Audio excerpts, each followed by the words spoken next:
¿Qué harías si tus creencias más profundas fueran vistas como una amenaza mortal? En la turbulenta Alemania del siglo XVI, un enemigo invisible acechaba en cada esquina. La Inquisición, en su forma más despiadada, se desplegó con una crueldad que dejó cicatrices imborrables en la historia. Hoy, te llevaré a un viaje oscuro por 11 razones que demuestran por qué la Inquisición en Alemania fue la más cruel de todas. 1. La intersección con la Reforma Protestante. El ascenso del protestantismo bajo la influencia de Martín Lutero marcó un punto de inflexión en la historia religiosa de Europa. La Inquisición en Alemania no enfrentaba meramente a herejes individuales, sino a un movimiento religioso entero que desafiaba el poder de la Iglesia Católica. En otras regiones, la Inquisición podía centrarse en minorías. Aquí, su tarea era contener una ola masiva de disidencia. Esto llevó a una represión más amplia y severa, donde las autoridades eclesiásticas y seculares se unieron en una cruzada para aplastar cualquier vestigio de reforma. Ejemplo, en la región de Maguncia, una vez bastión del catolicismo, las nuevas ideas de Lutero encontraron terreno fértil entre las clases urbanas y campesinas. En respuesta, la Inquisición organizó redadas masivas, capturando y ejecutando a líderes comunitarios y ciudadanos comunes por igual, con el objetivo de erradicar el protestantismo antes de que pudiera arraigarse completamente. 2. La crueldad de los juicios. Los juicios inquisitoriales en Alemania fueron ejemplos extremos de lo que sucede cuando la justicia se pervierte en una herramienta de opresión. Los acusados eran a menudo sometidos a juicios sin garantías legales, donde la tortura no solo estaba permitida, sino que era una práctica habitual. El objetivo no era tanto descubrir la verdad como quebrar el espíritu de los acusados y enviar un mensaje aterrador a quienes podrían estar considerando desafiar a la Iglesia. Ejemplo, en Baviera, los prisioneros eran encadenados en celdas húmedas y oscuras, donde eran sometidos a un interrogatorio constante. Uno de los métodos más brutales empleados fue la llamada ordalía de agua, donde los acusados eran atados y sumergidos repetidamente en agua helada hasta que confesaban o morían. La confesión, obtenida bajo tales circunstancias, era usada para justificar su ejecución, reforzando el ciclo de terror. 3. La persecución de las mujeres como brujas.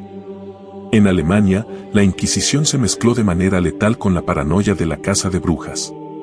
Las mujeres, especialmente aquellas que vivían solas o que no encajaban en los roles tradicionales, se convirtieron en chivos expiatorios fáciles.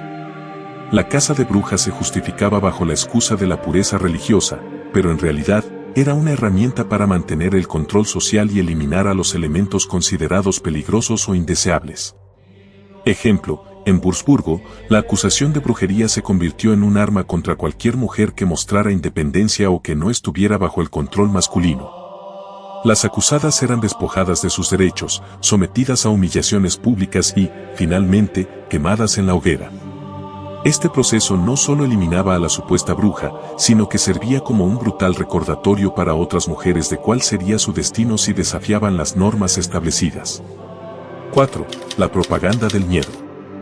La Inquisición en Alemania no se limitaba a las torturas y ejecuciones, también utilizaba la propaganda como una herramienta de control social. La difusión de panfletos, sermones y representaciones gráficas que mostraban las supuestas torturas del infierno a las que serían sometidos los herejes era parte de una estrategia para infundir terror en la población y disuadir cualquier pensamiento de rebelión. Ejemplo, uno de los grabados más famosos de la época mostraba a un hereje siendo desmembrado por demonios mientras ardía en el fuego eterno. Este tipo de imágenes no solo eran exhibidas en las iglesias, sino que también se distribuían ampliamente en mercados y plazas, asegurando que incluso los más humildes estuvieran al tanto del destino que les aguardaba si se apartaban de la fe católica. 5. La alianza con el poder político. La Inquisición alemana no operaba en un vacío, estaba profundamente enraizada en la política de la época.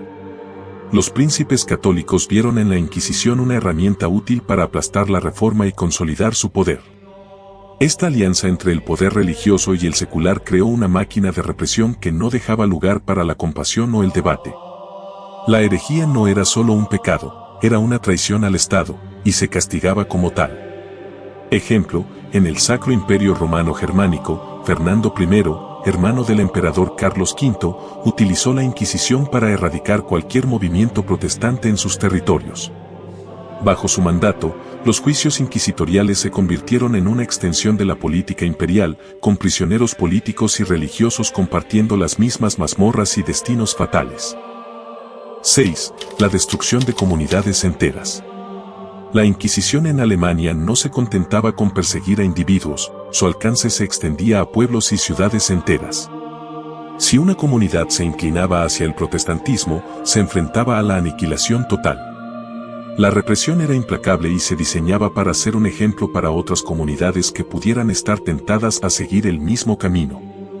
Ejemplo, la ciudad de Münster, que había caído bajo el control de los anabaptistas, fue sitiada y finalmente tomada por las fuerzas católicas.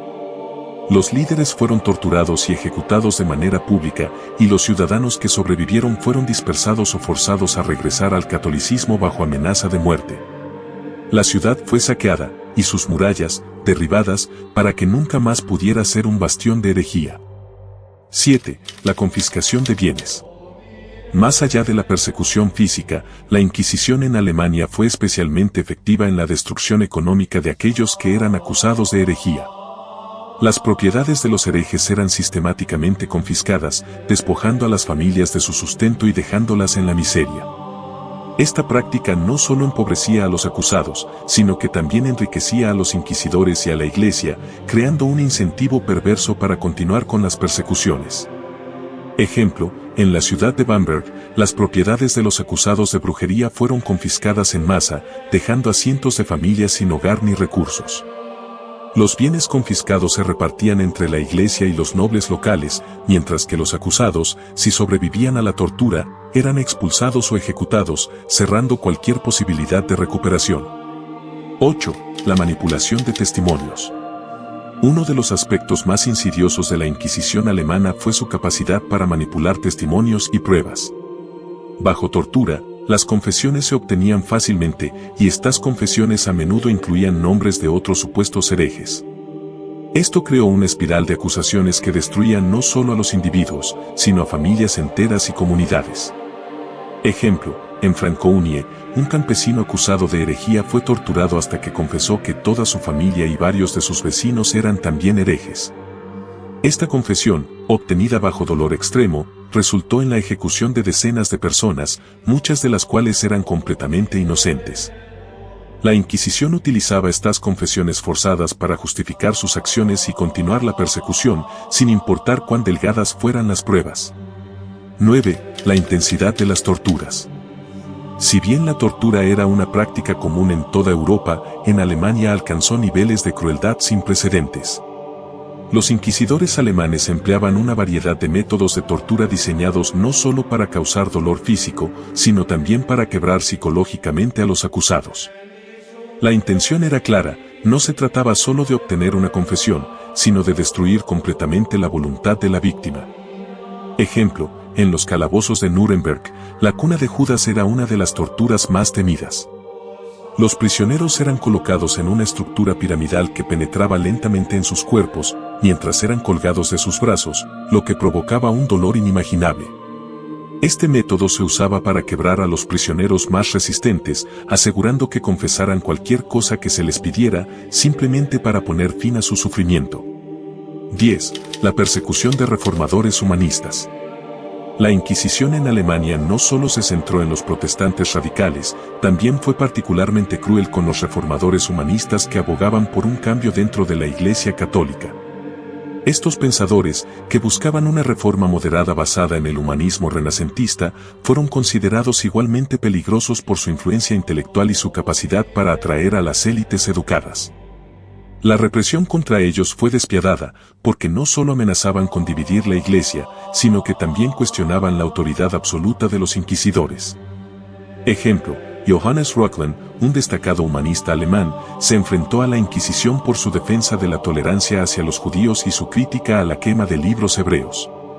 Aunque logró evitar una condena directa gracias a sus conexiones y su fama, fue sometido a un constante acoso y desprestigio, que culminó en la destrucción de su reputación y la confiscación de sus escritos.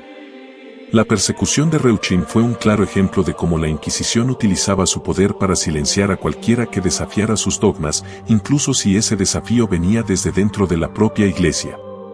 11. el impacto duradero en la cultura y la sociedad. El legado de la Inquisición en Alemania no se limitó a la época de la Reforma, sus efectos resonaron durante siglos en la cultura y la sociedad alemanas. La paranoia, el miedo a la denuncia y la desconfianza en las instituciones religiosas dejaron una marca profunda que afectó la forma en que las comunidades veían la religión y la autoridad. La crueldad de la Inquisición alimentó una visión sombría de la Iglesia, que se reflejó en la literatura, el arte y la memoria colectiva del pueblo alemán. Ejemplo, en los siglos posteriores, la figura del inquisidor se convirtió en un símbolo del terror en las obras de autores como Johann Wolfgang von Goethe, quien en Fausto retrata a la Iglesia como una institución opresiva y destructiva. Esta visión crítica y desconfiada de la autoridad religiosa persistió, alimentando movimientos intelectuales y políticos que culminaron en la secularización de Alemania y la eventual separación de la Iglesia y el Estado. La Inquisición, con su brutalidad, dejó una herida que nunca terminó de sanar en el corazón de la cultura alemana.